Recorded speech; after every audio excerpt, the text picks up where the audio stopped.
हाँ जी, नमस्कार। जय हिंद, सत श्री अकाल, आदाब। कैसे हैं आप सभी लोग?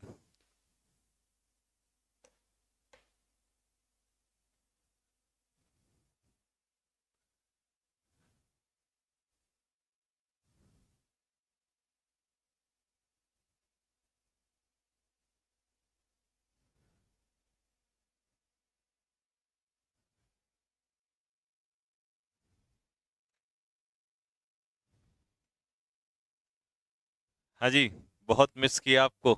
जय हिंद। इतना मिस कर दिया।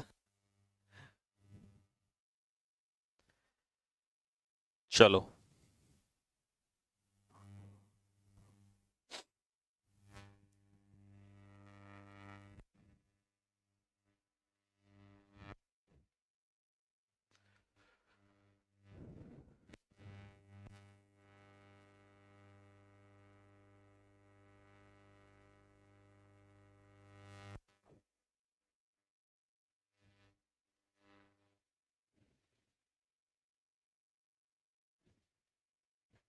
हाँ भाई, तो लास्ट टॉपिक मुझे बताइए, हमने कौन सा किया था कंजक्शन में? अभी आज और कल में मन नहीं लग रहा था। अच्छा, इतना खतरनाक है भाई? प्रेम हो गया लगता है आपको, है? हाँ भाई, पहले तो मुझे आप ये बताइए फटाफट जल्दी से। सभी बच्चे की लास्ट टॉपिक कौन सा किया था?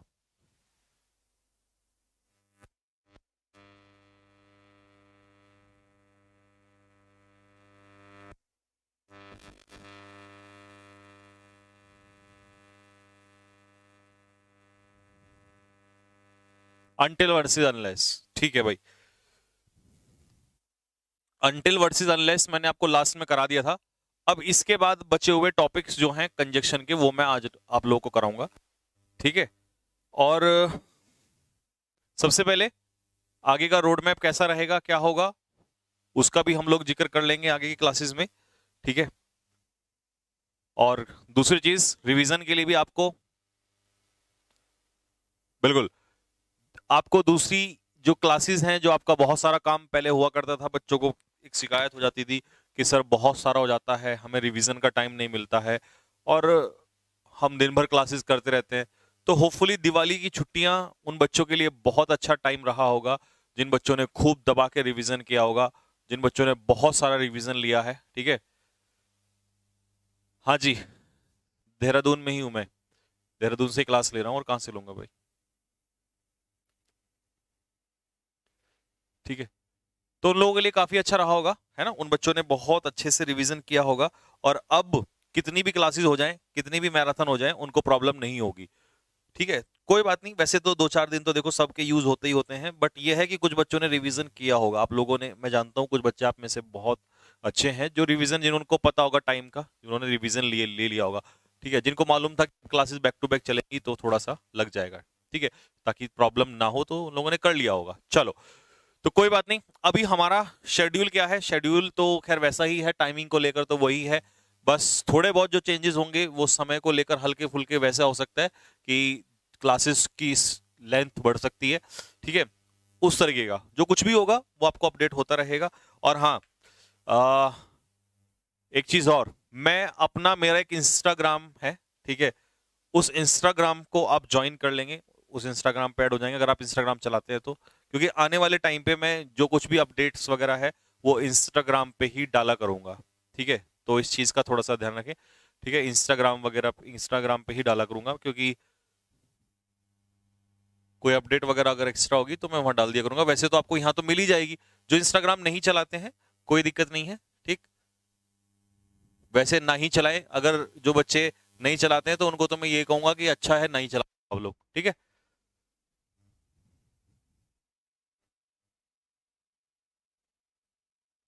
जो नहीं यूज करते हैं बहुत अच्छा है। ठीक है। जो नहीं यूज करते हैं वो बहुत अच्छा है। उनको तो मैं कहूंगा वो सबसे बेस्ट हैं जो नहीं यूज करते हैं। ठीक है। उससे अच्छा टाइम फिर आप पढ़ाई में लगा लीजिए, वो तो मैंने अपडेट्स के लिए बोला है। ठीक। आईडी क्या है? आईडी तो मेरे नाम से ही है।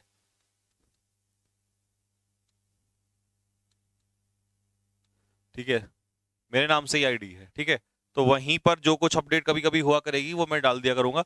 ऐसे नॉर्मली हर जो प्लेटफॉर्म है, टेलीग्राम है या उनसे तो आप जुड़े हुए ही हैं, ठीक है, या परीक्षा एप्लीकेशन से नोटिफिकेशन आपको आई जाता है, तो वहां भी मिल जाएगा, वो कोई इश्यूज नहीं है, ठीक। हाँ, टेलीग्राम तो वो तो, पर वो तो है ही, कंपलसरी है, वहां तो आती है सारी इंफॉर्मेशन। बुक कब आएगा सर? सर बुक आ जाएगा आप लोगों का 15 नवंबर से पहले पहले आ जाएगा, ठीक है। तब तक हम शीट्स के थ्रू सॉल्व कर लेंगे, ठीक भाई।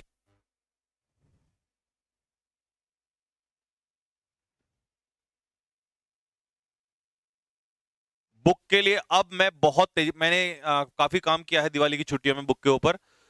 अब बहुत जल्दी ही मैं 4-5 दिन के अंदर अंदर बुक रेडी करके और प्रिंट के लिए भिजवा दूंगा, और उसके बाद फिर आप लोगों को बुक दे देंगे जल्दी ही प्रैक्टिस के लिए, ठीक है।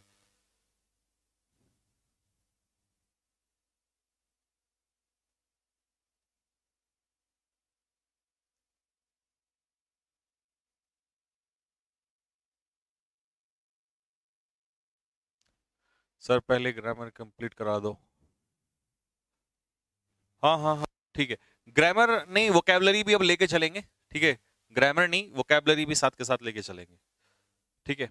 अब ग्रामर के चैप्टर्स जो है, क्योंकि जो मेनली चैप्टर्स हैं उनको तो हम जल्दी कवर कर लेंगे, और उसके बाद जो ही रहेगा, ठीक। चलो, तो सबसे पहले अभी और कोई बिल्कुल चिट चैट, कोई भी टॉक नहीं होगी, काफी बातचीत हो चुकी है आपसे। अब पढ़ाई कर लेते हैं, ठीक है जी। कमेंट्स पर बिल्कुल ध्यान मत दीजिए, अब सिंसियरली अगले बचे हुए टाइम में पढ़ाई कर लीजिए जल्दी से, जल्दी जल्दी कीजिए सर बुक का काम। बिल्कुल भाई, मैं अब अगला जल्द काम, मैं तुम्हें रात को फोटो डाल के दिखाऊंगा कि मैं रात रात भर भी काम करूंगा। अगले एक हफ्ता मेरा मेरा पूरा डेडिकेटेड है बुक के ऊपर, ठीक है। बस उसको लास्ट टच देना बाकी है, वैसे तो हो गया है।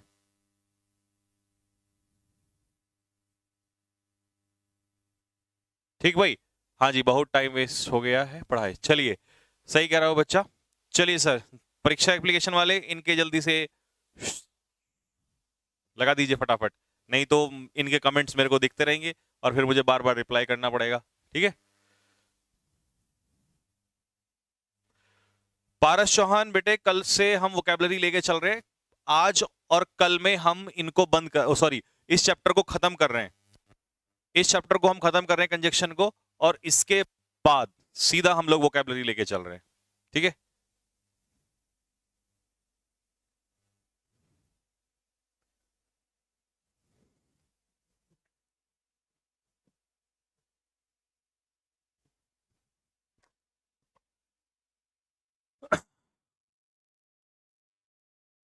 वोकेबलरी की मैराथन बोल रहे थे, बिल्कुल अब मैराथन बैक टू बैक होंगी। हफ्ते में एक मैराथन आपको 2-3 घंटे की मिल जाया करेगी, उसकी टेंशन ना लो, ठीक है जी।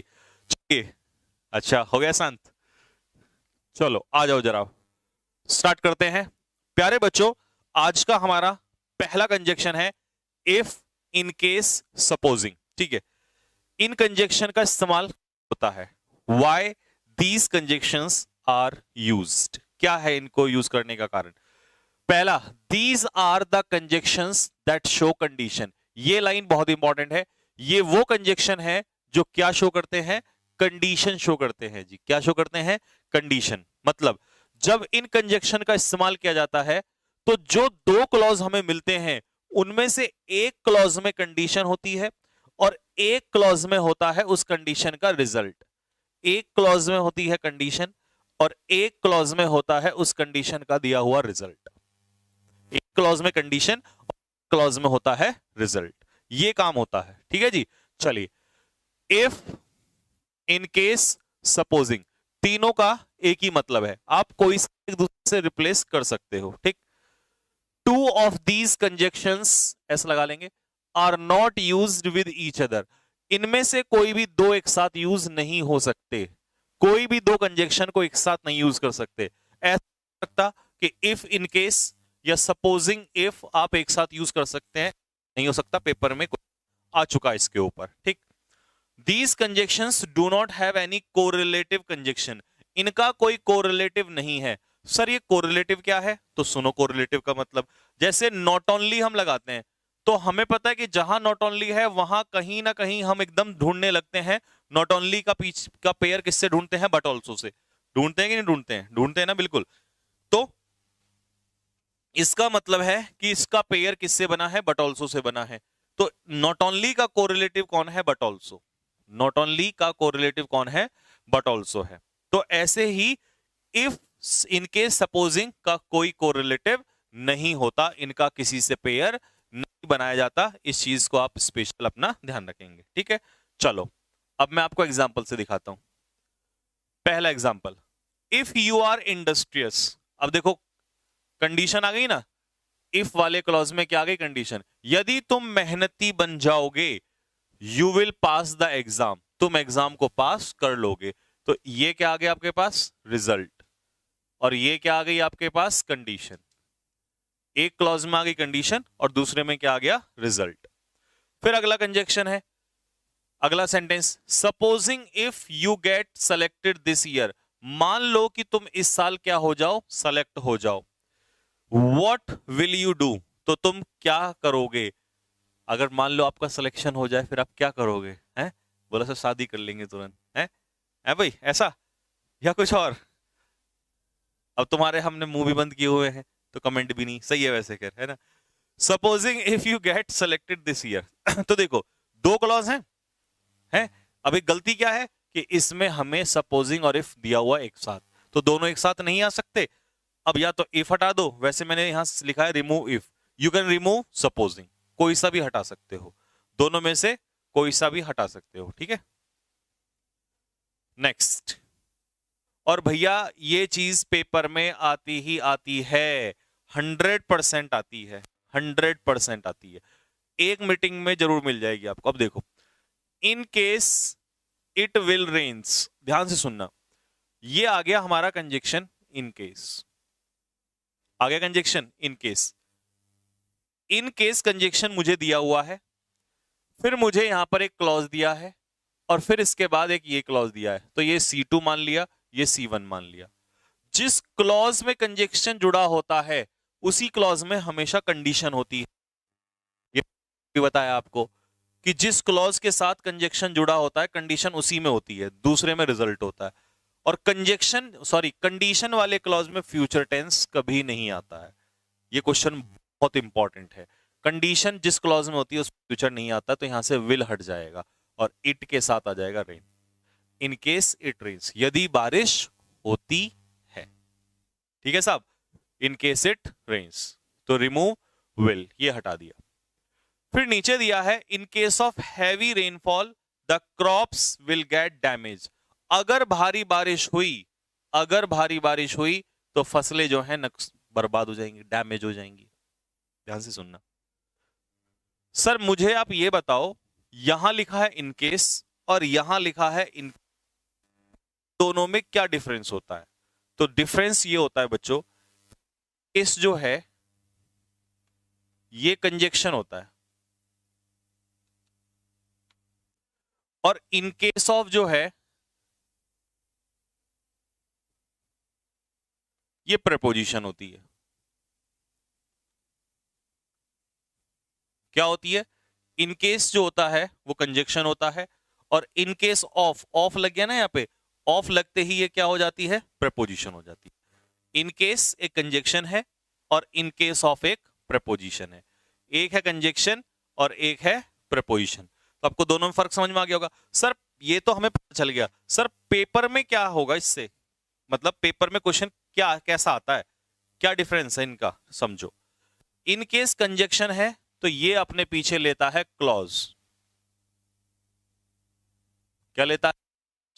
इन केस ऑफ प्रेपोजिशन है तो ये अपने पीछे लेता है फ्रेज।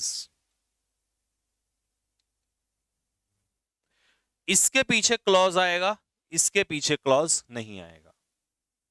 सर क्लॉज क्या होता है? अब जो ऐसा बोलेगा तो कान पे मारूंगा तुरंत। Subject plus verb. क्लॉज होता है सब्जेक्ट प्लस वर्ब, और अगर सब्जेक्ट प्लस वर्ब नहीं है तो फिर वो किस में आ जाएगा? फ्रेज में या वर्ड में आ जाएगा। ठीक है जी, तो सर अब हम बिल्कुल क्लियर हो गया कि इन केस और इन केस ऑफ में डिफरेंस यही होता है कि एक कंजक्शन, देखो ये लिख दिया मैंने यहां पर, लो जी, इन केस क्या है सर? इन केस है कंजक्शन, इन केस ऑफ है प्रपोजिशन, तुम्हें लिखने की भी जरूरत नहीं है। इफ इन केस सपोजिंग क्या लेते हैं अपने पीछे? क्लॉज। और इन केस ऑफ अपने पीछे कोई क्लॉज नहीं लेता। इन केस ऑफ हिज लेजीनेस, ये देखो हिज लेजीनेस क्या है? एक फ्रेज है। फ्रेज क्यों है? क्योंकि इसमें सब्जेक्ट और वर्ब नहीं है और एक से ज्यादा शब्द भी है, तो इसीलिए ये फ्रेज है। तो इन केस ऑफ हिज लेजीनेस, अगर उसने आलस्य किया तो वो फेल हो जाएगा निश्चित रूप से। अब देखो देयर इज हैवी रेनफॉल, अगर भारी बारिश हुई तो ये क्या हो गया? क्लॉज हो गया क्लॉज। अगर क्लॉज है तो कंजक्शन आना चाहिए, लेकिन इन केस और इफ में से एक ही आएगा, तो आप कोई सा भी हटा सकते हो, तो मैंने एक हटा दिया। ठीक है जी।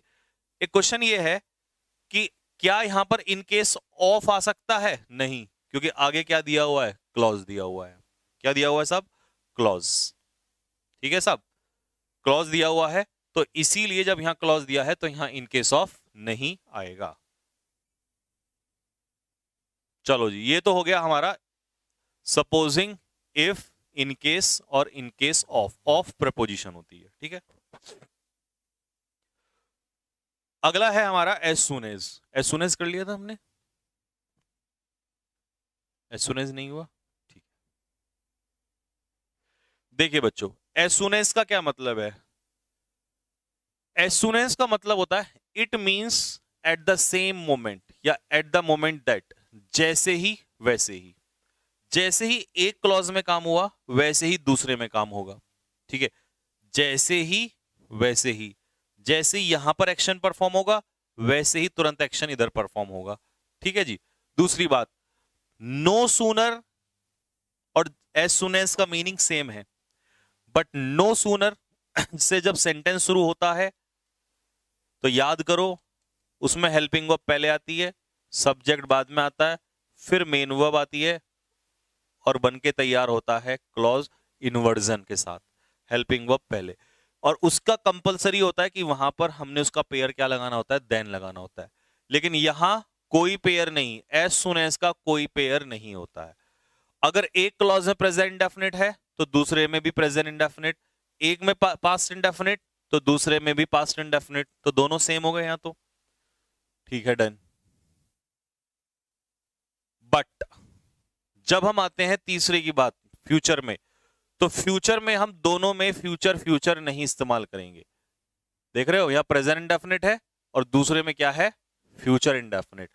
एज सुन एज वाले क्लॉज में हम प्रेजेंट इंडेफिनिट का इस्तेमाल करेंगे, कारण क्योंकि वो कंडीशनल हो जाता है। फ्यूचर की जब हम बात करते हैं तो कंडीशनल, और कंडीशनल में जिस क्लॉज में कंजक्शन जुड़ा हो, ये पहले भी सिखा रखा है, उस क्लॉज में फ्यूचर नहीं आता क्योंकि उसमें होती है कंडीशन। ये मैंने आपको वैसे भी शॉर्ट ट्रिक में बता रखा है। It does not have any correlative conjunction, मतलब एज सुन एज का किसी से कोई पेयर नहीं बनता, इसका कोई कोरिलेटिव भी नहीं है। एग्जाम्पल के माध्यम से, जैसे ही उसने पिताजी को देखा, जैसे ही उसने पिताजी को देखा वैसे ही उसने सिगरेट का टुकड़ा फेंक दिया। तो जैसे ही एक काम हुआ वैसे ही ये हो गया। As soon as he saw his father he threw the butt, butt होता है सिगरेट का टुकड़ा। बट किसको कहते हैं? सिगरेट का जो टुकड़ा होता है, रिमेनिंग पार्ट जो होता है सिगरेट का, उसे कहते हैं but. He threw the but in his hand, जो उसके हाथ में टुकड़ा था उसको फेंक दिया। जैसे ही तुम उसे देखते हो वैसे ही तुम्हारा दिल धड़कने लगता है, धक धक धक है। तो देखो दोनों प्रेजेंट इंडेफिनिट में बनेंगे। आ जाओ, as soon as you see her your heart starts beating, heart beat करने लगता है आपका। ठीक है, जैसे ही चोर पुलिस को देखेगा, देखेगा फ्यूचर की बात कर रहे हैं, वैसे ही वो 9 2 11 हो जाएगा। As soon as the thief sees, sees क्यों लगाया हमने? Present indefinite. The police, police को देखेगा, ही विल फ्ली, और फ्ली का मतलब क्या होता है साहब? फ्ली का मतलब होता है टू रन अवे, 9 2 11 हो जाना।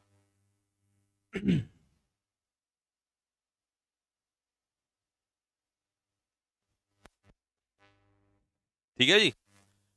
तो ये एज सुन एज वाला आपको समझ में आ गया होगा। इसमें जो इंपॉर्टेंट पेपर के लिहाज से क्वेश्चन, क्योंकि मैं आपको पेपर के हिसाब से जरूर बताता हूँ इंपॉर्टेंट चीजें, ठीक है। पेपर के लिहाज से इसमें जो इंपॉर्टेंट चीज है वो ये है कि एज सुन एज वाले क्लॉज में फ्यूचर टेंस ना हो, वहीं फंस जाओगे बस आप, ठीक है। वहां क्योंकि वो कंडीशन हो जाता है तो उसमें प्रेजेंट इंडेफिनिट होना चाहिए, ठीक। बस ये चीज नोटिस कर लेना, ये वाली चीज पेपर में देता है हमें। नेक्स्ट है इसमें एक टॉपिक है अगला, रादर और अदर। देखो, रादर और अदर का जो पेयर है वो किससे बनता है? रादर का भी देन से और अदर का भी देन से, अगर कंजक्शन की बात करेंगे तो, ठीक है जी। ये क्या शो करते हैं? चॉइस या प्रेफरेंस।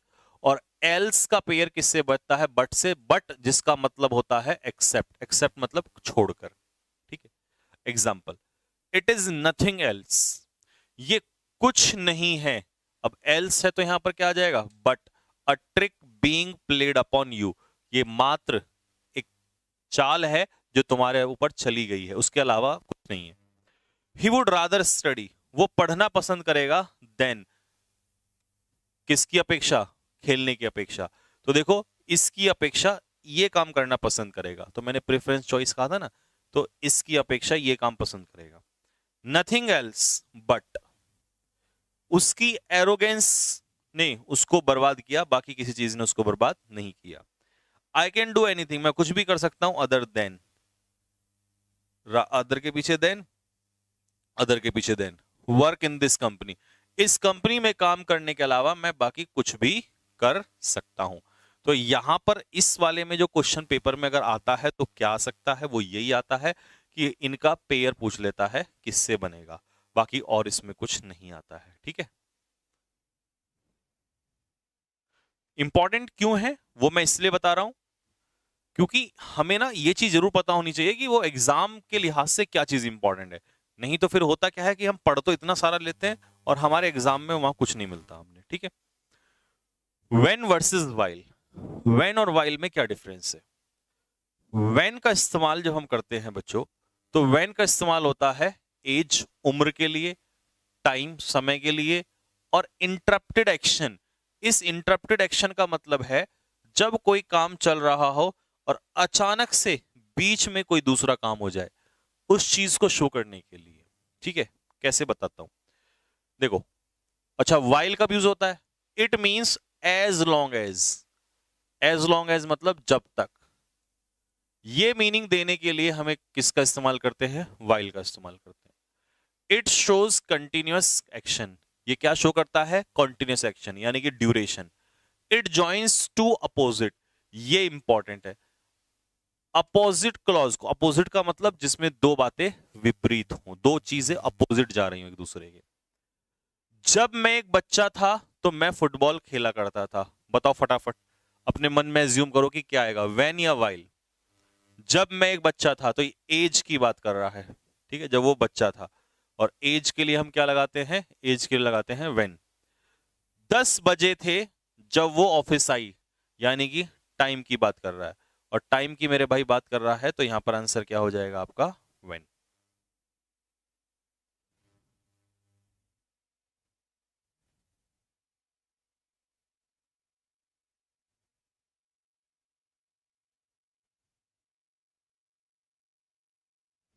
हो गया भाई।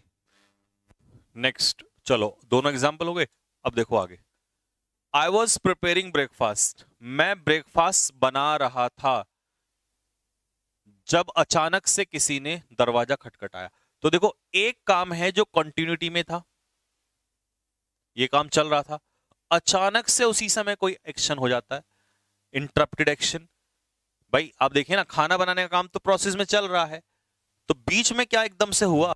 दरवाजा खटखटाया, तो उसे कहते हैं इंटरप्टेड एक्शन। तो यहां पर हो जाएगा when. He was running behind the bus, देखो ये काम तो चल रहा था ना उसके बस के पीछे दौड़ने का, अचानक से क्या हुआ? अचानक से उसने उसे देखा, तो ये हो जाएगा when I suddenly saw him. अब देखो यहां कोई इंटरप्रिटेशन नहीं है, मैं पढ़ रहा था, ये काम भी चल रहा है, जबकि मेरा भाई जो है वो खेल रहा था, ये भी चल रहा है, तो दोनों काम चल रहे हैं, तो आंसर हमारा क्या हो जाएगा? वाइल, ठीक है जी, continuous action. Some are in favour of bill, कुछ लोग तो बिल के फेवर में है, और सम आर अगेंस्ट इट, कुछ इसके अपोजिट में है। तो कुछ फेवर में है और कुछ अपोजिट में है। इसका मतलब है ये दो अपोजिट हैं, कुछ तो फेवर कर रहे हैं, जबकि उल्टा, और जबकि उल्टा अपोजिट दिखाने के लिए व्हेन का इस्तेमाल नहीं होता, किसका इस्तेमाल होता है? व्हाइल का इस्तेमाल होता है। ठीक है जी। तो अपोजिट के लिए हम क्या इस्तेमाल करते हैं? अपोजिट के लिए व्हाइल का इस्तेमाल करते हैं। नेक्स्ट, और एक दो एग्जांपल से देखेंगे हम। जब तक है जान, while there is life, तब तक है जहान, जब तक जिंदगी है तब तक होप है। तो as long as, जब तक, इसके लिए हम when का इस्तेमाल नहीं करते, किसका करते हैं? while। और ये आई हुई है पेपर में, ये एक बार सीडीएस में पूछी थी, फिल इन द ब्लैंक्स में उसने, when आएगा या while आएगा। तो अगर ये प्रोवर्ब लर्न थी आपको तो आप इसको कर सकते थे वहां पर, while there is life there is hope। it was plus time plus when। अब देखो, अगर आपको ये दो पॉइंट ध्यान रखना, इनमें से क्वेश्चन कभी कभी निकाल देता है, आपसे पूछ लेगा इट वॉज प्लस टाइम, अगर ये फ्रेज दिया है इट वॉज प्लस टाइम, तो इसके साथ आएगा कंजक्शन व्हेन। लेकिन अगर टाइम दे के एगो लगा दिया, क्योंकि हम टाइम के साथ व्हेन लगाते हैं, बट यहां एगो आ जाएगा बीच में, इसी वजह से व्हेन ना आके क्या लगाते हैं? दैट लगाएंगे। इसमें नहीं तो कंफ्यूजन हो जाता है। कैसे? इट वॉज इन 2015, अब देखो 2015 हमें क्या दे दिया? टाइम दे दिया, तो यहां सीधा व्हेन आएगा, दैट नहीं आ सकता। It was in 2015 when they arrived in India, जब वो भारत में आए। इट वॉज 6 years ago, अब ये एगो आने से आप यहां पर व्हेन नहीं लगा सकते, अब क्या लगाओगे यहां पर? That. It was 6 years ago। ठीक है जी। अगर ये कहता है इट वॉज 2004, अब देखो 2004 में एगो नहीं है, सीधा टाइम दे दिया, तो फिर आप क्या लगा देते? तब आप लगा देते व्हेन। तो अगर डायरेक्ट टाइम दिया होगा तो व्हेन, और नहीं एगो दिया होगा एगो के माध्यम से, तो फिर आप यूज करोगे दैट।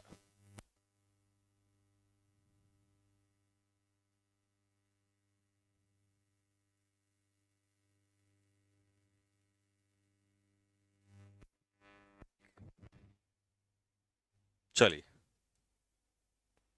अगला कंजक्शन है एज इफ वर्सेस एज दो। फेवरेट है, काफी पूछा जाता है। ठीक है जी।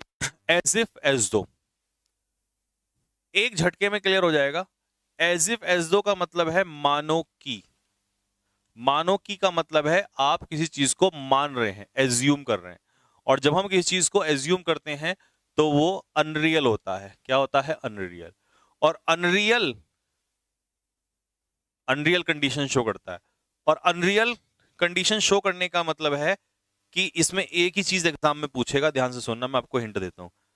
एज दो, एज इफ, एज इफ, ये आ गया कंजक्शन। इसके बाद आने वाला क्लॉज जो है वो पास्ट टेंस में हो जाएगा। किस में हो जाएगा? पास्ट टेंस में हो जाएगा। You walk on the road, तुम रोड पे ऐसे चलते हो मानो कि जैसे रोड, तुम जो सोच रहे हो दिमाग में वो मत लेके आओ। तुम रोड पे ऐसे चलते हो कि मानो कि जैसे रोड तुम्हारी हो। इसका मतलब रोड तुम्हारी नहीं है, हम तो मान रहे हैं। तो यहां रोड बिलोंग्स नहीं आएगा, पास्ट टेंस लगेगा, क्योंकि वो अनरियल को शो करेगा। ही टॉक्स टू यू, तुमसे बात करता है मानो कि जैसे वो तुम्हें जानता हो। तो नो नहीं लगेगा, न्यू होगा यहां पर। वो तुमसे ऐसे बात कर रही है मानो कि वो तुम्हारी, नहीं गलती सोचना, मानो कि वो तुम्हारी बॉस हो। ठीक है। As if she, you, you were your boss. You नहीं होगा बच्चे यहाँ पे, शी वर योर बॉस, इसे शी कर लेना। मानो कि जैसे वो तुम्हारी बॉस हो। ठीक है। तो वर हमने क्यों लगाया? क्योंकि आपको पता है इमेजिनरी स्टेटस में जब हम किसी को किसी चीज का स्टेटस देते हैं तो वहां पर सिर्फ वर का इस्तेमाल करता है। मानो कि वो प्रधानमंत्री हो, मानो कि वो बॉस हो, मानो कि वो हेडमास्टर हो, है ना, तो वहां पर हम सिर्फ क्या लगाते हैं? वर। तो इनका काम क्या है? आगे दिए हुए क्लॉज को अनरियल बनाना। ठीक है जी। और अनरियल में हम क्या यूज करते हैं? केवल और केवल पास्ट टेंस का इस्तेमाल करते हैं। किसका इस्तेमाल करते हैं साहब? पास्ट टेंस का। अगला कंजक्शन है बोथ। देखो बोथ का मतलब क्या होता है, दो, और दो हम कैसे बनाएंगे, जब एक और एक को एंड से क्या कर देंगे, जोड़ देंगे, तो एक और एक जुड़ के क्या बन जाते हैं, दो, इसीलिए बोथ का पेयर बनता है एंड से, हेंस प्रूव्ड। देखा कैसा लगा मेरा मजाक? मैथ्स प्रूव हो गया। देखो ही लव्स, वो प्रेम करता है बोथ, दोनों, अपनी बेटी से भी और अपने बेटे से भी, तो यहां बोथ का पेयर अलोंग विद से ना बन के किससे बनेगा, एंड से बन जाएगा। आई विल टेक बोथ, ये आ जो है यहां पर आएगा पेंसिल के साथ, बोथ अ पेंसिल और अ पेन या एंड अ पेन, तो एंड अ पेन, क्योंकि एंड का मतलब है दोनों, और का मतलब होगा या तो पेंसिल या पेन, जबकि वो दोनों की बात कर रहा है, ठीक है। बोथ दोनों, रहीम एंड हिज वाइफ, रहीम और उसकी पत्नी, ठीक है जी, एज वेल एज नहीं आएगा, किसी से नहीं बनेगा पेयर, सिर्फ एंड से ही बनेगा। चलिए अगला है एज वर्सेस लाइक। एज और लाइक में क्या डिफरेंस है जब हम कंजक्शन के रूप में देखते हैं, तो एज जो होता है बच्चों वो होता है कंजक्शन, और लाइक जो होती है बच्चों वो होती है प्रीपोजिशन। ये लिख लो सबसे पहले, तो लिखा भी है, फॉर्मर इज कंजक्शन वाइल, जबकि, अच्छा ये तो मैंने सिर्फ आपको चेक करने के लिए दिया था यहां पर, वाइल द लेटर मतलब बाद वाला इज प्रीपोजिशन, तो ये प्रीपोजिशन है और ये है कंजक्शन। फर्क क्या है, ये लेगा अपने पीछे क्लॉज, और ये प्रपोजिशन है तो ये क्लॉज नहीं लेगा, सिंपल। ही डज, वो वैसा ही करता है जैसा मैं कहता हूं, आई से, क्या है आई से, क्लॉज, और अगर ये क्लॉज है तो आंसर होगा as I say. The teacher asked the students to go to the market and buy some fruit, अब फ्रूट के बाद ऑरेंजेस, मैंगोज, ये सब क्लॉज नहीं है, नाउन है, तो आंसर आ जाएगा हमारा लाइक। अगर क्लॉज होता आगे तो फिर हम किसका इस्तेमाल करते, फिर इस्तेमाल करते एज का। अब जैसे देखो, क्योंकि वो एक एक्सपीरियंस टीचर है, अब भाई वो एक्सपीरियंस टीचर है तो ये क्या बन गया, क्लॉज, तो आंसर हो जाएगा एज। शी इज वर्किंग, मेरी तरह, ऑब्जेक्ट, तो प्रपोजिशन के पीछे ही ऑब्जेक्ट आएगा, कंजक्शन के पीछे नहीं आएगा, ठीक है जी। तो ये हो गया आपका एज और लाइक कंप्लीट। अब शायद स्टार्टिंग से कोई सा एक दो कंजक्शन छूट गया था, शुरू में,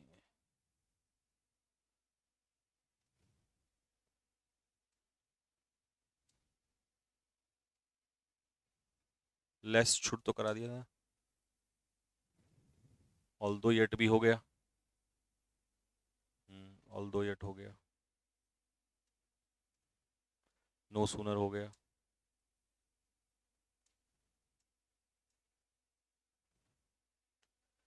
द रीजन वाई हो गया, नहीं, हाँ हो गया, ये तो हो गया, ये नहीं हुआ, so dash dash dash to dash dash dash to, और ये 5 और 6 वाले, नॉट ओनली बट ऑल्सो वाला नहीं हुआ। चलो देखो बच्चों,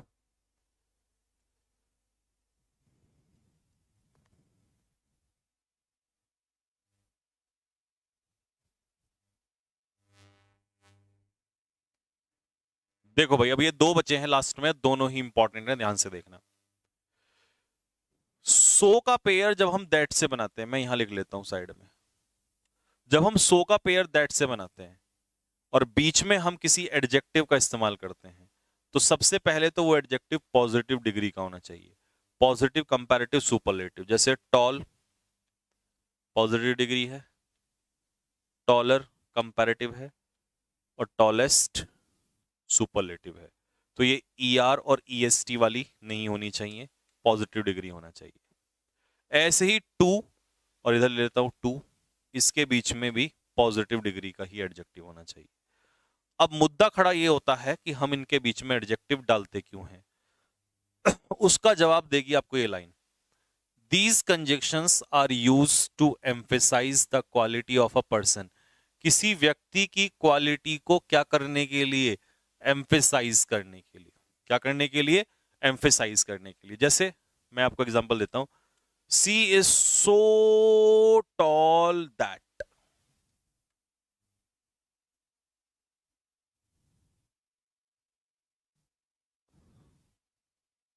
क्या किया हमने इसमें, वो इतनी लंबी है कि, इसका मतलब है हम इस टॉल को एम्फेसाइज कर रहे हैं कि वो इतनी लंबी, इतनी टॉल है। तो बीच में जो एडजेक्टिव डालते हैं हम उसको एम्फेसाइज करते हैं, ठीक है, इसलिए ये कंजक्शन यूज किया जाता है। So is used in negative और पॉजिटिव सेंटेंसेस। मतलब सो का पेयर जब दैट से बनेगा तो आप इसे नेगेटिव पॉजिटिव दोनों में लगा सकते हो, नेगेटिव में भी और पॉजिटिव में भी। लेकिन जो ये टू और टू का पेयर बनता है ये केवल आपको नेगेटिव मीनिंग देगा। कैसा मीनिंग देगा, नेगेटिव। एग्जाम में कभी कभी ये क्वेश्चन ऐसा भी बना देता है कि बोलेगा सो दैट को टू और टू में कन्वर्ट करके दिखाओ। तो कैसे कन्वर्ट करोगे उसको देखने वाली बात है, ठीक है। देखो पहला एग्जांपल, तुमने क्या करना है वहां पे, जैसे उसने कहा Rohan is so weak. Rohan इतना कमजोर है कि वो चल नहीं सकता, ही कैन नॉट वॉक। तो पहले तो इनसे वर्क की जगह वॉक कर देना।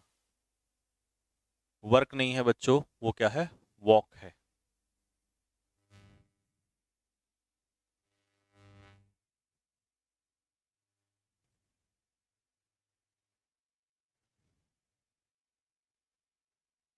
ठीक है, यहां पर क्या है, ये वॉक है, चलने की बात कर रहा है। अब ध्यान से देखो, रोहन इज सो वीक, वो इतना कमजोर है कि वो चल नहीं सकता।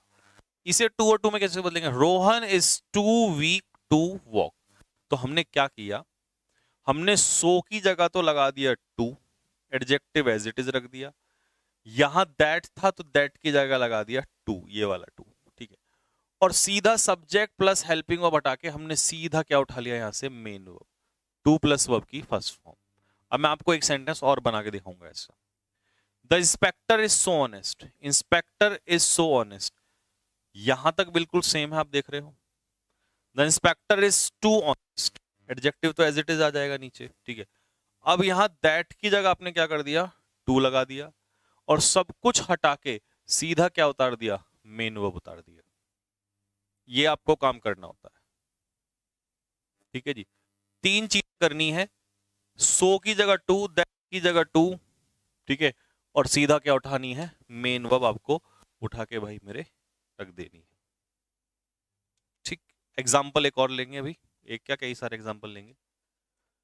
राधिका इतनी सिंपल है कि वो घमंड नहीं करती, वो भाव नहीं खाती। तो सो की जगह टू, इस दैट की जगह टू, और सीधा सब कुछ हटा के आपको सीधा मेन वर्ब उठा लेनी है।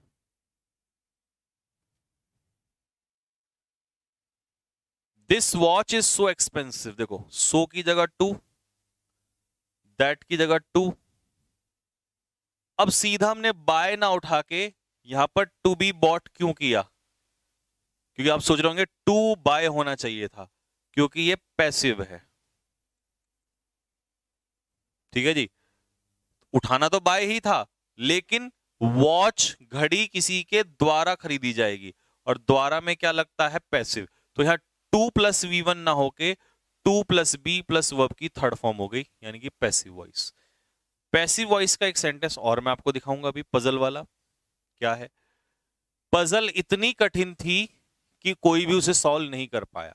तो देखो सो की जगह टू, एडजेक्टिव आ गया, दैट की जगह टू।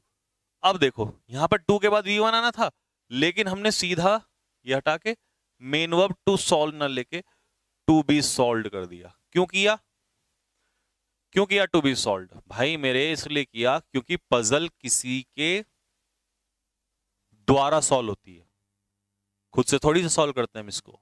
पजल किसी के द्वारा, पैसिव में बनेगा, तो बस बना दिया हमने पैसिव में, यहां पर to plus be plus verb की थर्ड फॉर्म, ठीक है जी। तो ये था सो और टू में कैसे चेंज किया जाता है इसको, ठीक। अच्छा, ये सारे नेगेटिव सेंटेंस थे। एक सेंटेंस मैं आपको पॉजिटिव दिखा देता हूं कि सो से पॉजिटिव कैसे बनता है। मान लो मैंने आपसे कहा शी इज सो टॉल, वो इतनी लंबी है that she can easily plug the mangoes, कि वो आम को आसानी से तोड़ सकती है। लो, पॉजिटिव सेंटेंस है, इसमें कहीं भी निगेटिव की जरूरत नहीं है। ऊपर हमने सारे निगेटिव बना रखे थे, तो सो और दैट से आप पॉजिटिव और निगेटिव दोनों सेंटेंस बना सकते हो।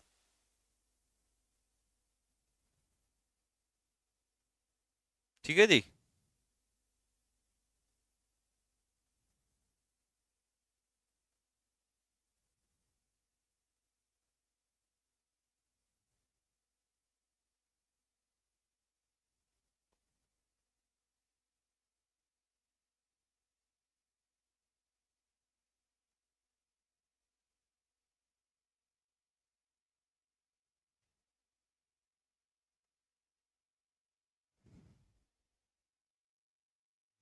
ठीक बच्चों, चलो अगला सेंटेंस है, इसमें आपका अगला कंजक्शन है, that is not only but also.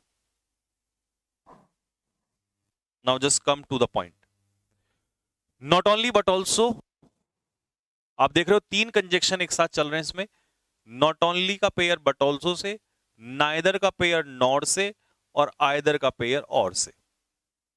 ये दो तरीके से इस्तेमाल होते हैं। पहला तरीका तो है ए, ठीक है, मैं यही समझाता हूं, देखो। S1 S2 subject of agreement में भी हमने पढ़ा था। पहला तरीका तो ये होता है, these conjunctions are used in two cases, दो केस में। पहला, टू सब्जेक्ट्स कॉमन एक्शन या क्वालिटी, मतलब इसमें सब्जेक्ट कितने होंगे, दो, S1 और S2, और वर्ब होगी एक, और वो वर्ब हमेशा किसके अकॉर्डिंग लगेगी, सब्जेक्ट टू के according. Not only but also, neither nor either और से जब दो सब्जेक्ट जुड़ेंगे तो वर्ब किसके अकॉर्डिंग लगेगी, सेकंड वाले के अकॉर्डिंग। किसके अकॉर्डिंग, सेकंड के अकॉर्डिंग, क्योंकि सेकंड ही फंक्शन करता है इसमें। सेकंड के अकॉर्डिंग लगेगी, ठीक है जी।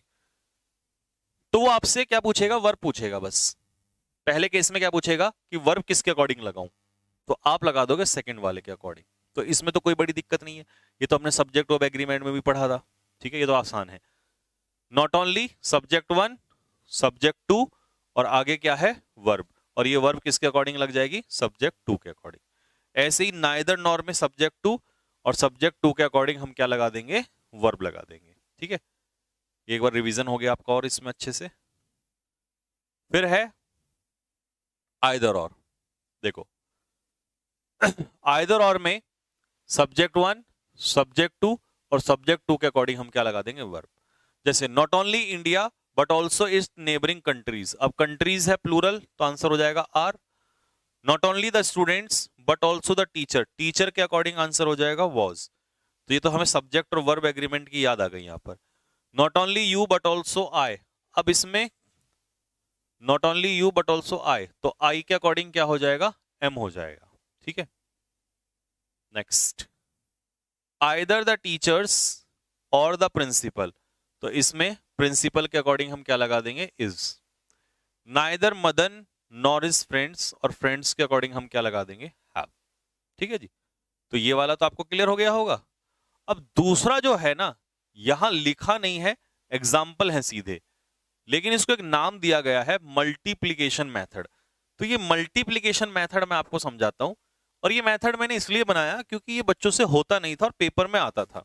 और जब कोई चीज पेपर में आती है बहुत ज्यादा और बच्चों से वो नहीं होती है, वो होती है गलत फिर, तो उसके लिए हमें कोई ना कोई तरीका तो ढूंढना पड़ेगा। अब देखो, एक क्वेश्चन है, Ravi not only plays chess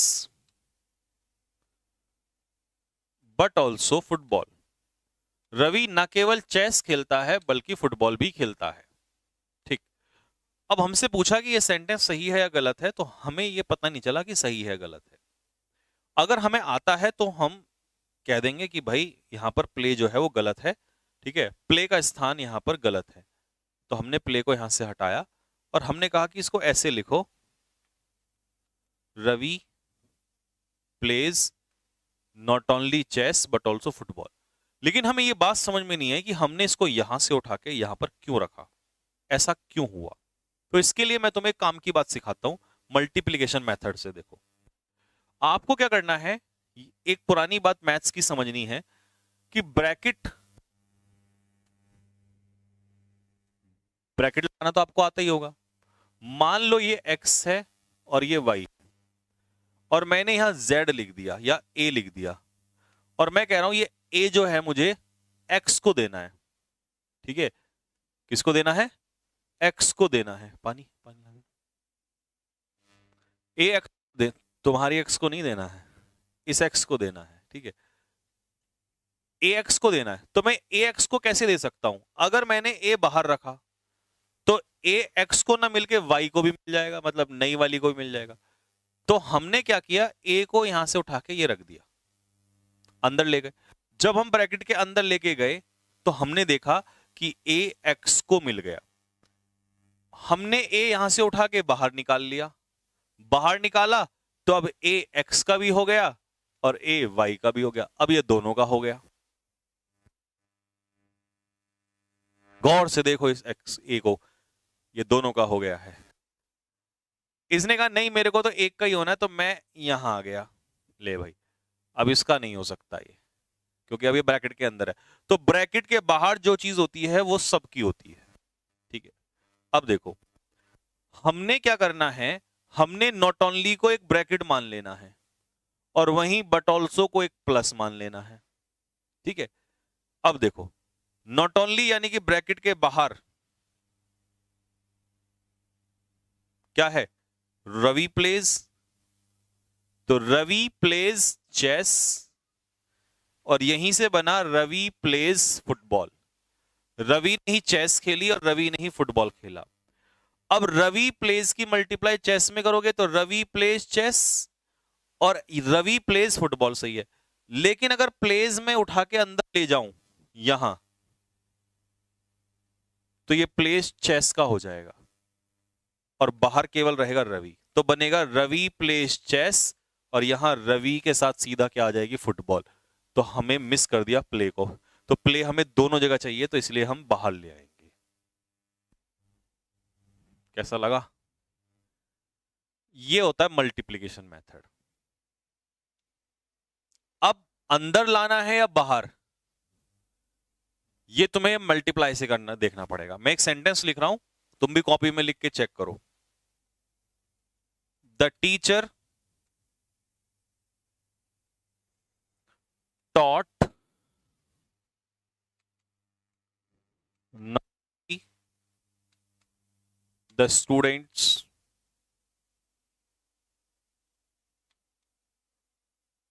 but also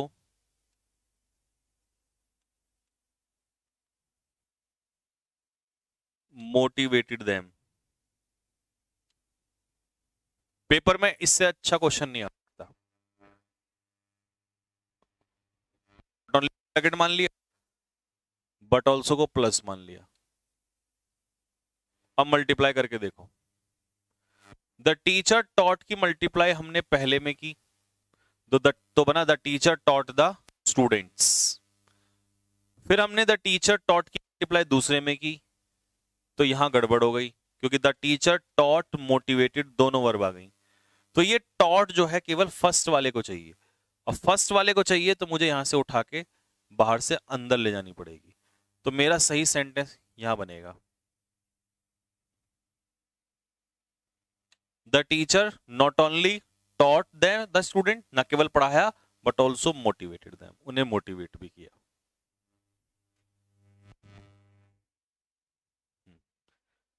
अब देख लो इसके अलावा एग्जाम्पल से मैं चेक कर लेता हूं। मल्टीप्लाई कर लो, सब में एक ही मेथड लगेगा। वहां नॉट ओनली को ब्रैकेट मान रहे थे, यहां नाइदर को मान लो और नॉर को मान लो। मल्टीप्लाई कर लो। Ankit has learned French, Ankit has learned German, सही है बिल्कुल। यहां नॉट ओनली को ब्रैकेट मान लो, बट ऑल्सो को प्लस मान लो। राजीव इनवाइटेड हिज फ्रेंड्स, सही है। राजीव इनवाइटेड हिज बिलव्ड, अपनी प्रेमिका को भी, ये भी सही है, मान लिया bracket. The teacher taught, the teacher not only taught the student, अच्छा ये वही एग्जांपल है जो मैंने यहाँ स्टूडेंट मिस हो गया। He plays not only chess but also football, देखो ये रहा कॉमन आ गया ना, ही प्लेज चेस और ही प्लेज फुटबॉल, तो इसका मतलब सही है। तो ये था आपका मल्टीप्लाई मेथड।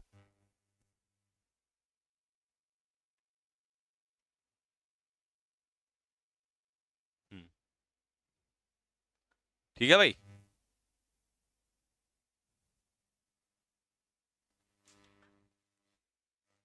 तो कैसा लगा आपको मेथड? और भाई इस मेथड के अलावा क्वेश्चन होता ही नहीं पेपर में, टफ क्वेश्चन आते बच्चे, जैसे पेपर में टफ क्वेश्चन आता है बच्चे तुरंत गलत कर देते हैं। तो ये कंजक्शन हो गया आपका, सिर्फ एक या दो टाइप बची होगी, वो मैंने इसलिए छोड़ दी जानबूझ के, क्योंकि आप इसको रिवाइज कर लो, मल्टीप्लाई वगैरह करके देखो, और क्वेश्चंस दिए ना हमने इनको, हाँ वो क्वेश्चंस सारे लगा लेना, क्योंकि कल ना क्वेश्चंस कराऊंगा, पहले वो दो टाइप पढ़ा के और फिर क्वेश्चंस कराऊंगा आपको। ठीक है जी, चलिए खुल जा सिम सिम। नहीं, पहले इनसे बात तो कर लो।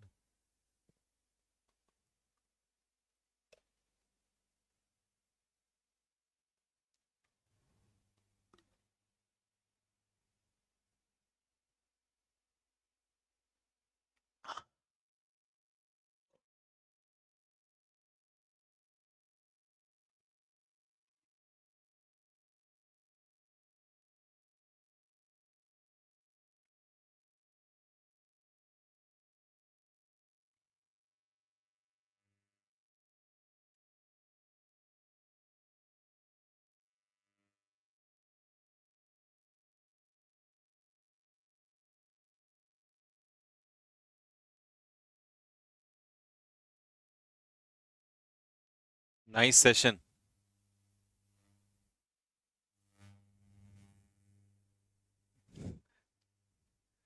चलिए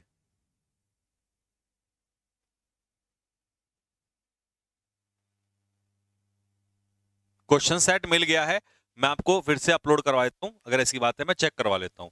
अपलोड हो गए हैं, ठीक है, एक बार मैं चेक कर लेता हूँ, अगर नहीं हो